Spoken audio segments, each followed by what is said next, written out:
നമസ്കാരം. ലക്ഷക്കണക്കിന് പ്രവാസികളാണ് ഗൾഫ് രാജ്യങ്ങളിൽ ജോലി ചെയ്യുന്നത്. കേരളത്തിന് ലഭിക്കുന്ന വരുമാനത്തിന്റെ നല്ലൊരു ശതമാനവും ഗൾഫ് രാജ്യങ്ങളിൽ നിന്നാണ്. സ്വദേശി അകത്തും പ്രവാസി പുറത്തും എന്ന നിലയിലേക്കാണ് കാര്യങ്ങൾ മാറിമറിയുന്നത്. സ്വദേശിവൽക്കരണത്തിലേക്ക് നീങ്ങുകയാണ് ചില ഗൾഫ് രാജ്യങ്ങൾ. സ്വദേശിവൽക്കരണം പ്രവാസികളെ വല്ലാതെ വലയ്ക്കുന്നുണ്ട്. അവർക്ക് ഏത് നിമിഷവും പെട്ടിയെടുത്ത് പോരേണ്ട അവസ്ഥയാണുള്ളത്. സ്ഥാപനങ്ങൾ സൗദികളെ ജോലിക്ക് എടുക്കുന്നതിനുള്ള നിയമങ്ങൾ പാലിക്കണമെന്നും മൊത്തം തൊഴിൽ ശക്തിയുടെ 75% സ്വദേശികളാണെന്ന് ഉറപ്പാക്കണമെന്നും സൗദി മാനവ വിഭവശേഷി മന്ത്രാലയം സ്ഥാപനങ്ങളോട് ആവശ്യപ്പെട്ടിട്ടുണ്ട്. രാജ്യത്തെ വാണിജ്യ വ്യവസായ സ്ഥാപനങ്ങൾ സൗദികളെ ആകർഷിക്കുകയും അവരെ നിയമിക്കുകയും അവർക്ക് ഉചിതമായ തൊഴിലവസരങ്ങൾ നൽകുകയും ചെയ്യണമെന്നാണ് അധികൃതർ പറയുന്നത്. തൊഴിൽ മേഖലകളിൽ പ്രാദേശികവൽക്കരണ നിരക്കുകൾ കണക്കാക്കുന്നതിനും അതിന്റെ അടിസ്ഥാനത്തിൽ സ്ഥാപനങ്ങളെ തരംതിരിക്കുന്നതിനുമായി മന്ത്രാലയം ഇതിനകം നടപ്പാക്കി വരുന്ന നിതാഖാത്ത് പ്രോഗ്രാമിന്റെ ഭാഗമായാണ് തീരുമാനം.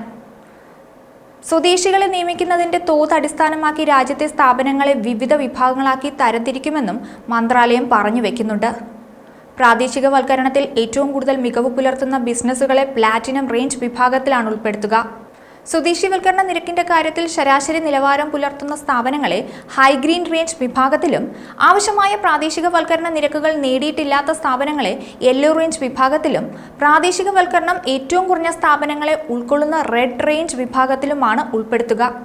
സമീപ വർഷങ്ങളിൽ സൗദി അറേബ്യ തങ്ങളുടെ സ്വദേശികളെ നിയമിക്കുന്നതിനും വിദ്യാഭ്യാസം, ടെലികമ്മ്യൂണിക്കേഷൻസ്, റിയൽ എസ്റ്റേറ്റ്, എഞ്ചിനീയറിംഗ്, ആരോഗ്യ സംരക്ഷണം തുടങ്ങിയ വിവിധ മേഖലകളിലെ വിദേശ തൊഴിലാളികളെ മാറ്റി സ്ഥാപിക്കുന്നതിനും ലക്ഷ്യമിട്ടുള്ള നിരവധി സംരംഭങ്ങൾ നടപ്പിലാക്കിയിരുന്നു.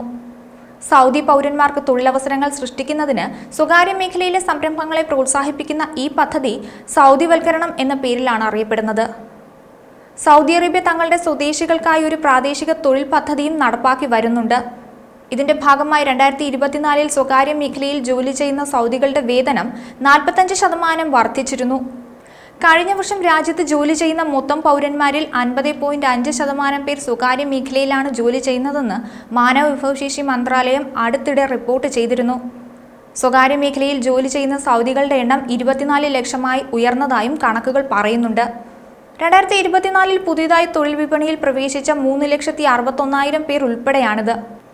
UAE പ്രവർത്തിക്കുന്ന സ്വകാര്യ കമ്പനികൾക്ക് സർക്കാർ മാസങ്ങൾക്ക് മുമ്പ് നൽകിയ നിർദ്ദേശം നടപ്പാക്കുന്നതിനുള്ള സമയപരിധി കഴിഞ്ഞ വർഷം ഡിസംബർ 31 അവസാനിച്ചിരുന്നു.